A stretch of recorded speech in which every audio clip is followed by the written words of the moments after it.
Good morning बच्चों। तो last class में हम लोगों ने डिस्कस किया था about the third colligative property, ठीक है, which is depression in freezing point. हमने बात की थी कि डिप्रेशन इन फ्रीजिंग पॉइंट क्या होता है ना। मैंने आप लोगों को बताया था कि मेरे पास कोई सॉल्वेंट है ना, उसमें मैंने कोई नॉन वोलेटाइल सॉल्यूट डाला तो जो सॉल्वेंट का फ्रीजिंग पॉइंट है वो डिक्रीज कर जाएगा। या मैं ऐसा कह दूं कि जब कोई नॉन वोलेटाइल सॉल्यूट किसी सॉल्वेंट में डालकर एक सॉल्यूशन बनाया जाएगा तो सॉल्यूशन का फ्रीजिंग पॉइंट डिक्रीज कर जाएगा। क्लियर होती है बात मेरी? उसे हम क्या कहते हैं? Depression in freezing point. सही है। फिर मैंने आपको छोटी छोटी बातें भी बताई थी कि भैया जो डिप्रेशन इन फ्रीजिंग पॉइंट होता है वो डायरेक्टली प्रोपोर्शनल होता है मोलिनिटी के, और फिर इक्वल करने के लिए हम एक कांस्टेंट लेके आए थे Kf। सही बात है। देखो मैं आपको बता दूं एक बार, मैंने आपसे ये कहा था कल कि जस्ट इमेजिन मेरे पास कोई सॉल्वेंट है लिक्विड स्टेट में, उसका फ्रीजिंग पॉइंट कितना है? TF। ठीक है, जब मैं इसमें डालूंगा कोई नॉन वोलेटाइल सॉल्यूट तो इसका फ्रीजिंग पॉइंट कुछ डिक्रीज हो जाएगा, और हमने कहा कि मान लिया ये कितना हो जाता है? TF। ठीक है, फिर हमने कहा कि इन दोनों के डिफरेंस को ही हम क्या कहेंगे? Delta TF। बोलो क्लियर होती है बात? फिर डेल्टा TF डायरेक्टली प्रोपोर्शनल होगा m के, फिर हमने कहा डेल्टा TF बराबर होगा Kf इंटू m के, और Kf के बारे में हमने बहुत सारी बातें कल की क्लास में कर ली थी। ठीक है, इसके साथ साथ मैंने आपको कुछ क्वेश्चंस भी करने को दिए थे। ठीक है, आई होप कि आपने आसानी से उन क्वेश्चंस को कर लिया होगा। अब आज की क्लास में हम कुछ और क्वेश्चंस करेंगे, इसके कुछ और न्यूमेरिकल्स करेंगे। मैं आपको बता दूं कि इस साल के एग्जाम में, सीबीएसई के इस साल के एग्जाम में 2 क्वेश्चन पूछे गए हैं डिप्रेशन इन फ्रीजिंग पॉइंट से, 2 नंबर के, यानी कि 4 नंबर के क्वेश्चन अकेले कहां से आए हैं? डिप्रेशन इन फ्रीजिंग पॉइंट से। ठीक है, और बहुत ही आसान सवाल थे, है ना। एक बात और कि बहुत ही आसान सवाल थे। ठीक है, कुछ छोटी छोटी बातें वहां हम और सीखेंगे। इसके अलावा एक क्वेश्चन मैं आपको और करा दूंगा जो लास्ट ईयर शायद एम्स में आया हुआ है। ठीक है, तो इन क्वेश्चंस को हम डिस्कस करेंगे, है ना। तो लास्ट ईयर बोर्ड का पेपर मैं लेके आया हूं, पहले वो 2 क्वेश्चन डिस्कस कर लेते हैं जो इस साल पूछे गए हैं बोर्ड में, उसके बाद आगे देखते हैं। चलिए, तो क्वेश्चन नंबर 1 क्या कह रहा है? Question number 1, calculate the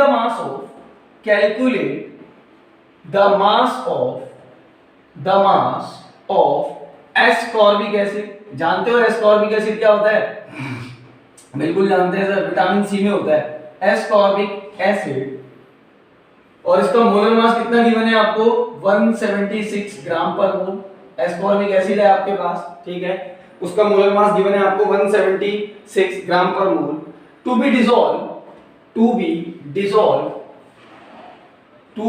dissolved in 75 gram of acetic acid.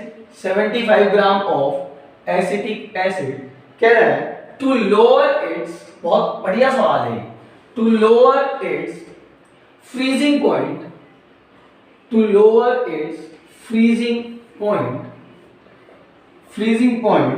Bye 1.5 degree centigrade, और कह रहा है कि Kf will be equals to 3.9 kelvin kilogram per mole. ठीक है, ये कह रहा है आपसे। सुनो ध्यान से, क्वेश्चन फिर से देख लो। क्या कह रहा है कि एस्कॉर्बिक एसिड है, ठीक है, 75 ग्राम एसिटिक एसिड में मिलाया है। मतलब समझो क्वेश्चन को कि मेरे पास एसिटिक एसिड था, ठीक है, कोई दिक्कत वाली बात नहीं, ठीक है, कितना था? 75 ग्राम। कितना था? 75 ग्राम। क्वेश्चन क्या पूछ रहा है कि इस 75 ग्राम एसिटिक एसिड में, फिर से इस 75 ग्राम एसिटिक एसिड में कितना ग्राम एस्कॉर्बिक एसिड मिलाऊं कि इसका जो फ्रीजिंग पॉइंट है वो कितना कम हो जाए? 1.5 डिग्री सेंटीग्रेड। बात समझ में आई? कितना कम हो जाए? 1.5 डिग्री सेंटीग्रेड। फिर से कि मेरे पास 75 ग्राम सॉल्वेंट है, एसिटिक एसिड है एक, इसमें मैं सॉल्यूट मिला रहा एस्कॉर्बिक एसिड। ये कह रहा है कि कितना मिलाऊं कि फ्रीजिंग पॉइंट कितना कम हो जाए? 1.5 डिग्री सेंटीग्रेड। देखो समझना क्या कह रहा है, to lower its freezing point by 1.5 degree centigrade, किसका फ्रीजिंग पॉइंट कितना कम हो जाए? 1.5 डिग्री सेंटीग्रेड। क्लियर हो रही है बात मेरी? 2 चीजें होती हैं।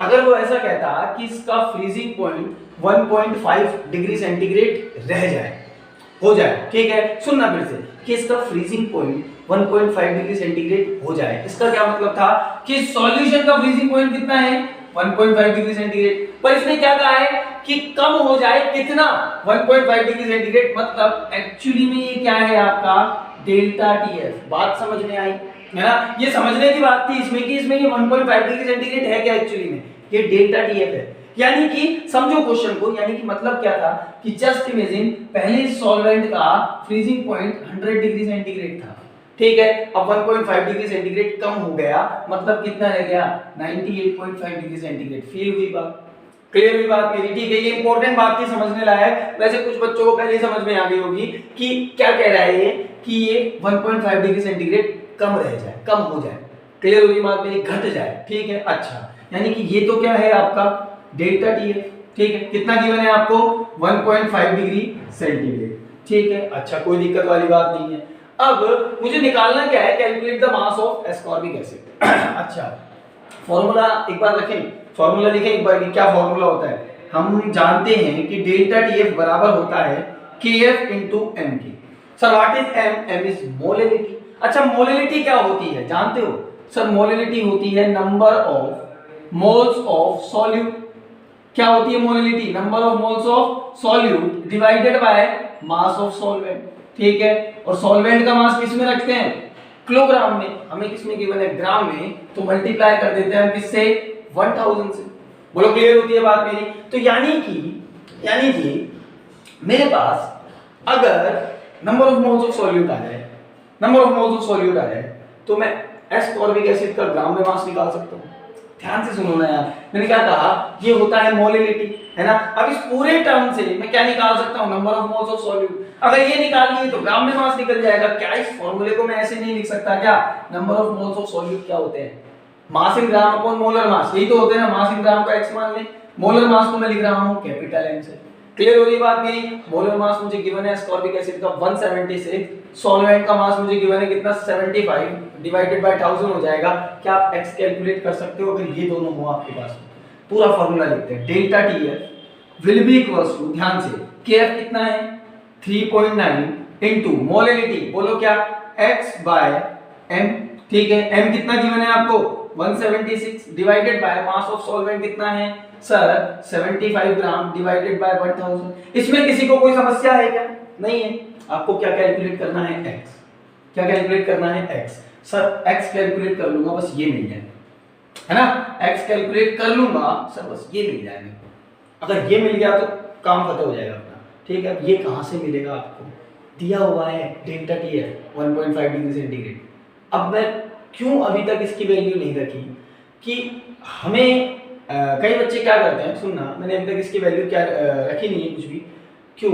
एक बात समझानी है मेरे को। कई बच्चे क्या करते हैं कि ये सर डिग्री सेंटीग्रेड में है, तो आपने कल कहा था हमसे कि टेम्परेचर केल्विन में रखना, टेम्परेचर केल्विन में रखना। तो sir plus 273 is equals to 274.5 kelvin रख दें सर, है ना। रख दो भाई, 274.5 will be equals to 3.9 into x divided by 176 divided by 75 divided by 1000। Sir निकाल लेंगे x। गलत है, गलत है। क्यों? डेल्टा टीएफ गलत रख दिया। क्या कह रहे हो सर? केल्विन में रखना है, केल्विन में रख दिया। अरे ये क्या है? डेल टीएफ क्या है? This is the difference in temperature.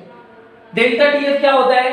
Temperature का डिफरेंस होता है, कोई पर्टिकुलर टेम्परेचर थोड़ी ना, टेम्परेचर का difference. What is delta TF? Sir delta TF is equals to TF not minus TF. Difference है दो टेम्परेचर का। और मैं आपको बता दूं कि टेम्परेचर का डिफरेंस चाहे केल्विन में देखो चाहे डिग्री सेंटीग्रेड में देखो सेम ही आएगा। क्या बोला मैं?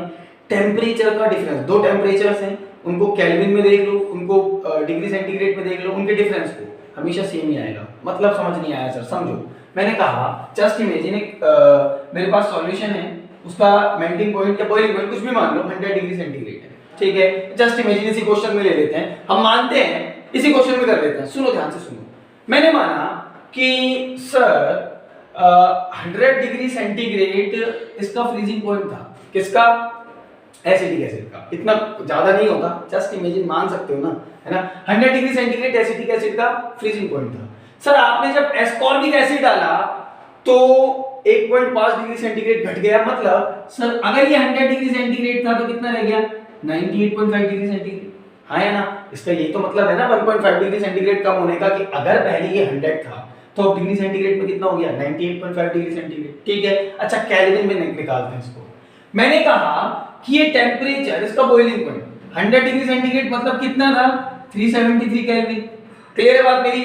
1.5 डिग्री सेंटीग्रेड कम हो गया मतलब कितना हो गया 371.5 केल्विन। टेम्परेचर का डिफरेंस यहाँ कितना 1.5 डिग्री सेंटीग्रेड, यहाँ कितना 1.5 kelvin. Difference in temperature always will be same, ठीक है। और टेम्परेचर का डिफरेंस ही तो है डेल्टा टी है, क्लियर है बात मेरी। चाहे डिग्री सेंटीग्रेड में दिया हो चाहे केल्विन में दिया हो, कोई फर्क नहीं पड़ता, क्योंकि डिफरेंस हमेशा सेम होता है, क्लियर होती है बात मेरी, ठीक है। तो इसको क्या लिख सकता हूं मैं, सर लिख क्या सकते हो, लिखना पड़ेगा 1.5। अगर ये समझ में आया तो बहुत बढ़िया, नहीं आया तो आप क्वेश्चन गलत कराओगे, है ना। तो पूछ लेना अगर ये समझ में नहीं आया हो तो। फिर से देख लो एक बार, डिग्री सेंटीग्रेड में डिफरेंस हो, केल्विन में। एक और एग्जांपल देख लो, मैंने कहा 50 डिग्री सेंटीग्रेड और 45 डिग्री सेंटीग्रेड में टेम्परेचर डिफरेंस बताओ, कितना कह दोगे आप जल्दी से, 5 डिग्री सेंटीग्रेड, ठीक है। अच्छा इनको केल्विन में बदला, 50 डिग्री सेंटीग्रेड मतलब 313 केल्विन आई थिंक, है ना, देख लेना।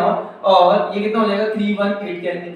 यहाँ डिफरेंस कितना है 5 केल्विन। तो भैया टेम्परेचर का डिफरेंस हमेशा सेम होता है ना, चाहे डिग्री सेंटीग्रेड में निकालो चाहे केल्विन में निकालो। अलग क्या होता है, अलग होता है टेम्परेचर। जैसे 1.5 I am sorry 50 degree centigrade किसके बराबर है 323 केल्विन के, 45 डिग्री सेंटीग्रेड किसके बराबर है 318 केल्विन के। टेम्परेचर अलग है, डिफरेंस सेम है, ठीक है। बच्चे बहुत गलतियां कर देते हैं इसमें, क्लियर है। इसको केल्विन में चेंज कराते हैं, नहीं, जहां जरूरत है वहां बदलो, यहां जरूरत नहीं है, यहां टेम्परेचर का डिफरेंस लेना है, क्लियर है। चलिए तो कर लेंगे शायद आप इस तरह के क्वेश्चन, कोई दिक्कत नहीं आएगी, है ना। अच्छा एक और बात, सॉल्व करने के बाद यूनिट जरूर लिखना बेटा, ठीक है। अब ये क्या निकाला है आपने, मास इन ग्राम, मास इन ग्राम निकाला है, तो जो भी वैल्यू आएगी वो किस में आएगी, ग्राम में, ठीक है। कैलकुलेट कर लेना खुद से। चलिए तो क्वेश्चन नंबर 2 करते हैं। क्या है क्वेश्चन नंबर 2, अच्छा सवाल है ये भी। क्वेश्चन नंबर 2 क्या कह रहा है, विशा कोई लड़की है भाई, लेबोरेटरी में है। क्या कह रहा है, विशा two two aqueous solutions, one containing 7.5 gram urea, ठीक है। यूरिया का मोलर मास गिवन है आपको, क्वेश्चन में दे दिया उसने, भला आदमी है पेपर बनाने वाला, उसने कहा कि यूरिया का मोलर मास कितना है 60 ग्राम पर मोल, ठीक है, दे दिया उसने लिख के, है ना। And the other containing 42.75 gram of substance Z, ठीक है, Z in 100 gram of water respectively। आगे क्या कह रहा है, it was observed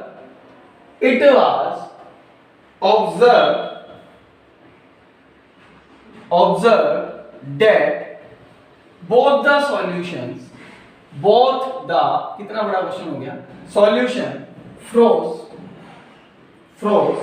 at the same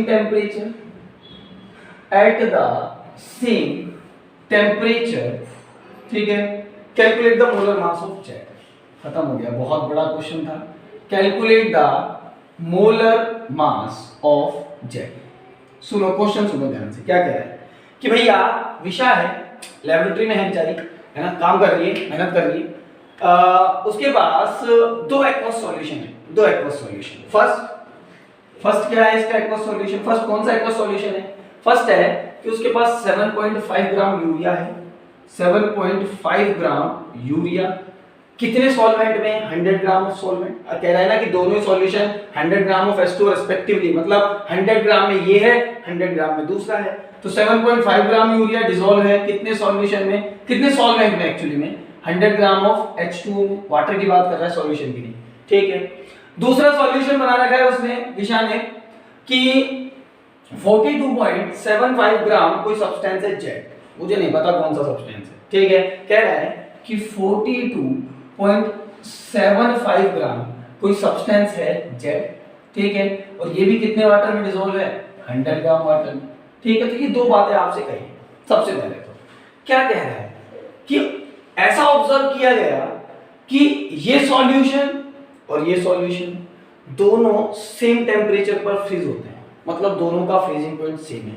ये दो सॉल्यूशन है अलग अलग। मैंने कहा इसका फ्रीजिंग पॉइंट है TF, ठीक है, 1 ले लेते हैं, इसका फ्रीजिंग पॉइंट है TF2, बट क्वेश्चन क्या कह रहा कि TF1 is equals to TF2, है ना। क्वेश्चन क्या कह रहा कि it was observe that both the solution froze at the same temperature. बहुत बड़ी बात कह दी इसने कह दिया कि 7.5 ग्राम यूरिया लिया 100 ग्राम वाटर में, एक सब्सटेंस 42.75 ग्राम लिया, जेड कोई सब्सटेंस 100 ग्राम वाटर में, दोनों सेम टेंपरेचर पर फ्रीज हो रहे हैं, दोनों के सॉल्यूशन सेम टेंपरेचर पर फ्रीज हो रहे हैं, कोई दिक्कत। तो यानी कि दोनों के लिए TF सेम है, सही है। अच्छा, दोनों में सॉल्वेंट क्या है? वाटर। अब वाटर सॉल्वेंट है तो सॉल्वेंट का फ्रीजिंग पॉइंट भी सेम रहेगा, यानी कि इनका TF नोड और इसका मैं बात करूं TF नोड, तो ये भी सेम रहेगा। क्लियर है बात मेरी? यहां मैं लिख देता हूं एक साथ कि क्वेश्चन कह रहा है ऐसा, TF और TF नोड कैसे हैं? सेम, हां कि ना? बिल्कुल दोनों सेम है। TF तो उसने कह ही दिया, TF नोड खुद से दिमाग लगा लो, दोनों वाटर में तो डिसॉल्व है, सॉल्वेंट का दोनों का फ्रीजिंग पॉइंट सेम ही रहेगा जब सॉल्वेंट एक ही है, ठीक है। तो TF सेम और TF नोड सेम, ठीक है। अब जब ये दोनों सेम हैं तो डेल्टा TF भी तो सेम आएगा। अरे डेल्टा TF क्या होता है भाई? TF naught minus TF। अब दोनों का TF naught minus TF same ही आएगा, ठीक है। तो ये भी कैसा आएगा? दोनों का सेम। बोलो क्लियर होती है बात मेरी? सब कोई दिक्कत नहीं यहाँ पे। अच्छा, अब पूछ क्या है, सुनो, calculate the molar mass of Z. ये जो जेड है ना, ये जेड कहाँ गया? जेड, ये रहा जेड, इसका आपको मोलर मास निकालना है। अच्छा कैसे निकाले, समझ में नहीं आ रही बात। अच्छा मत समझो बात, मुझे तो दो इक्वेशन बना के बता दो। मतलब एक इक्वेशन इसके लिए बना सकते हैं डेल्टा TF की, एक इक्वेशन इसके लिए बना सकते हैं डेल्टा TF की। बना सकते हो? बिल्कुल बना सकते हैं सर। इसके लिए क्या बनेगा? Delta TF will be equals to KF into m, ठीक है। m क्या होता है? मोलैलिटी। अच्छा मोलैलिटी क्या होती है? हम जानते हैं मोलैलिटी होती है number of moles of solute, अभी तो लिखा था, divided by mass of solvent, W से लिखते हैं मास ऑफ सॉल्वेंट, ठीक है। और अगर ये ग्राम में हो तो मल्टीप्लाई बाय 1000। क्लियर होती है बात मेरी? Number of moles of solute क्या होते हैं सर? गिवन मास अपॉन में मोलर मास, हाँ कि ना? यही तो होता है भाई, ठीक है। तो क्या मैं इस इक्वेशन को ऐसे लिख सकता हूं, delta TF is equals to KF into m is molality, molality is number of moles of solute which is equals to mass in gram upon में molar mass, ठीक है, divided by mass of solvent, mass of solvent divided by ग्राम में है तो 1000। बोलो clear है? क्या इस इक्वेशन को ऐसे लिखा जा सकता है? बिल्कुल। अब सुनो, फर्स्ट केस के लिए मैं इक्वेशन लिख रहा हूं, डेल्टा TF फर्स्ट सॉल्यूशन के लिए is equals to KF into x कितना? ग्राम में मास कितना है सर? 7.5 ग्राम। कितना है? 7.5 gram divided by molar mass, urea का गिवन है आपको कितना? 60 ग्राम per mole, divided by W कितना है sir? W mass of solvent 100, कितना है? 100 डिवाइडेड बाय 1000। क्या इस सॉल्यूशन के लिए ये इक्वेशन बनेगी? बिल्कुल बनेगी। क्लियर होती है बात मेरी? अच्छा तो इस सॉल्यूशन के लिए भी बना दो सर एक इक्वेशन। क्यों बेचारे को परेशान कर रहे हो? ये कोई पापी थोड़ी है ना, बेचारे को पता ही तो नहीं है जेड क्या है, इक्वेशन तो बना ही सकते हैं, बना दो। Delta TF is equals to KF into कितना मास गिवन है इसका? 42.75, ठीक है, डिवाइडेड बाय मोलर मास कितना है इसका? सर नहीं पता। क्यों नहीं पता? सब्सटेंस ही नहीं पता। कोई सब्सटेंस है जेड, मुझे क्या पता इसका मोलर मास कितना है? तो m निकाल लें, m रख दें, ठीक है, डिवाइडेड बाय कितने सॉल्वेंट में डिसॉल्व है? 100 ग्राम में, डिवाइडेड बाय 1000। बोलो क्लियर होता है इतना?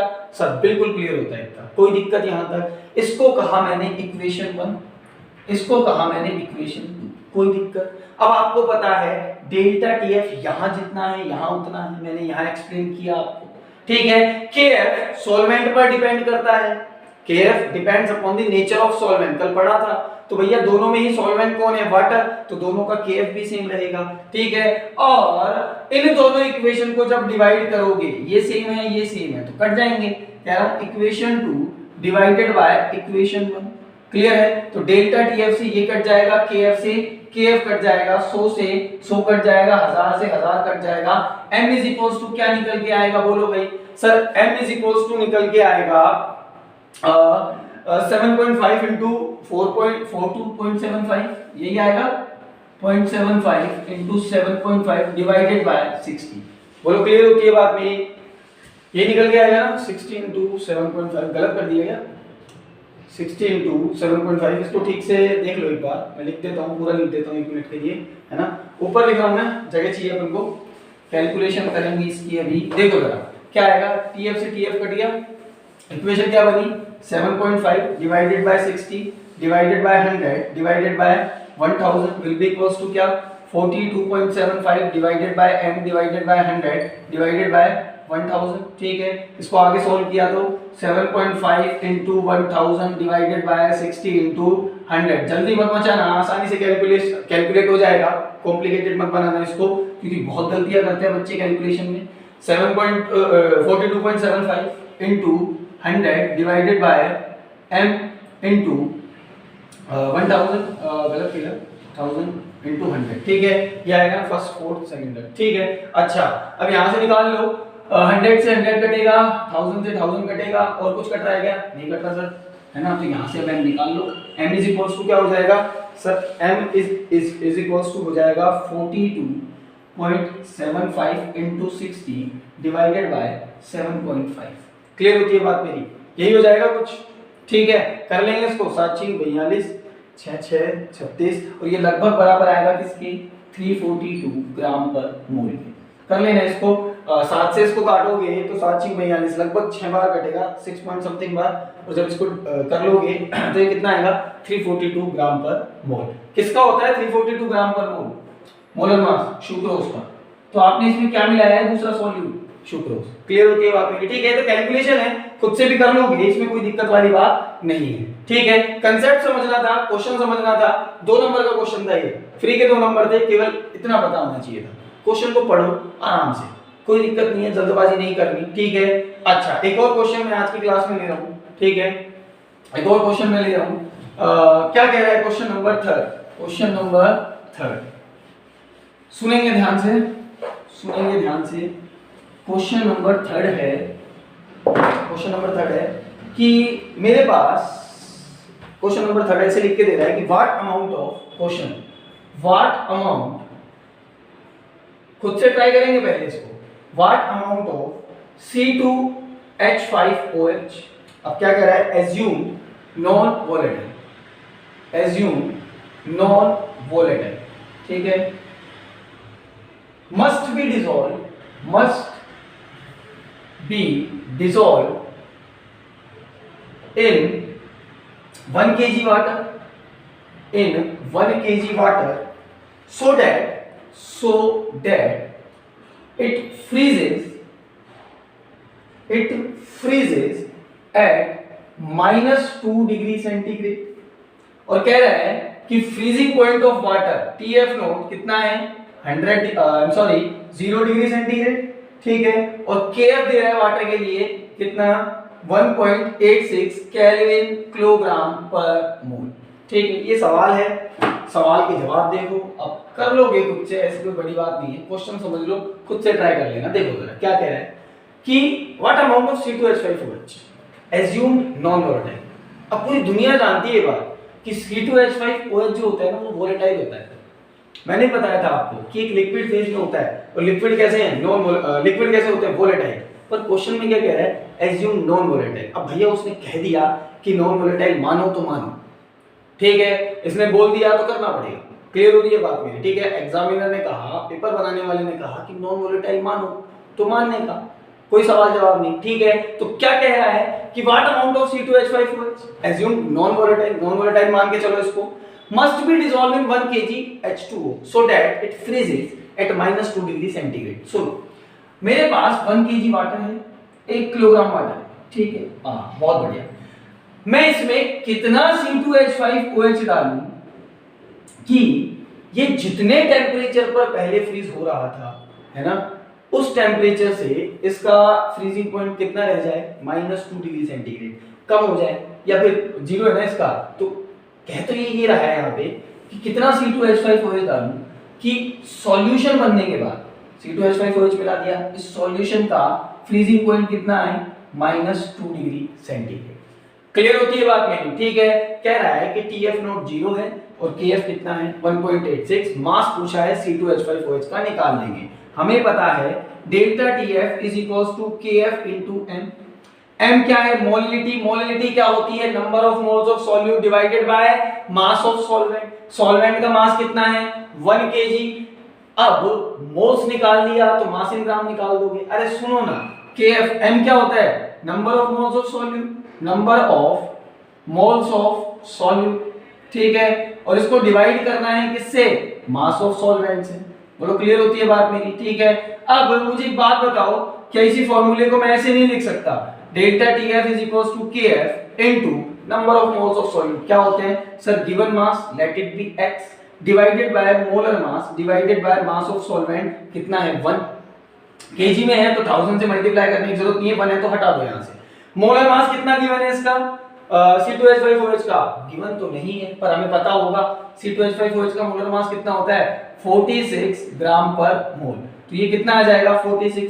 Delta TF difference in temperature, ठीक है, पहले फ्रीजिंग पॉइंट 1 किलोग्राम वाटर का कितना था, ये मिलाने के बाद कितना हो गया? तो पहले था 0, मिलाने के बाद कितना हुआ -2 डिग्री सेंटीग्रेड। डिफरेंस रखना है। अब डिफरेंस चाहे केल्विन में चेंज करके रखो चाहे डिग्री सेंटीग्रेड में चेंज करके रखो, है ना, डिग्री सेंटीग्रेड में रखो सेम ही आएगा ना। अरे 0 डिग्री सेंटीग्रेड किसके बराबर होता है बोलो? 273.15 केल्विन, है ना, और -2 डिग्री सेंटीग्रेड किसके बराबर होता है? 271.15 केल्विन, ठीक है। डिफरेंस यहां से निकाल लो चाहे यहां से निकाल लो सेम ही आएगा। कितना आएगा 2। डिफरेंस कितना आएगा 2 का will be equals to KF कितना? सर KF है 1.86 इनटू x निकालना है, यही तो पूछ रहा है कितने ग्राम डाला CH3OH C2H5OH। m कितना है 46। You can calculate x from here. Clear इतना? ठीक है, तो इस तरह के क्वेश्चन भी हम लोग आसानी से अब कर लेंगे, ठीक है। तो ये कुछ इंपॉर्टेंट क्वेश्चंस थे जो मैंने आपको करवाए। आई होप कि आपको इनमें कोई दिक्कत नहीं होगी, फिर भी कोई दिक्कत आती है तो आप एक बार पूछ लें, ठीक है। इंपॉर्टेंट टॉपिक था, इसी से पता लगता है कि 4 नंबर का question depression in freezing point में से, ठीक है, इस साल के बोर्ड्स के एग्जाम में। क्लियर है बात मेरी? अल्दो ऑस्मोटिक प्रेशर में से भी क्वेश्चन आया है ना, सॉल्यूशन के अंदर से। नेक्स्ट कोलिगेटिव प्रॉपर्टी है वो हमारी, तो कल की क्लास में हम अपनी 4th कोलिगेटिव प्रॉपर्टी शुरू करेंगे, वहां से भी सवाल आते हैं, ठीक है। तो पढ़ाई करें, मैं फिर कह रहा हूं NCERT में से इसको एक बार जरूर पढ़ लें, ठीक है। Thank you.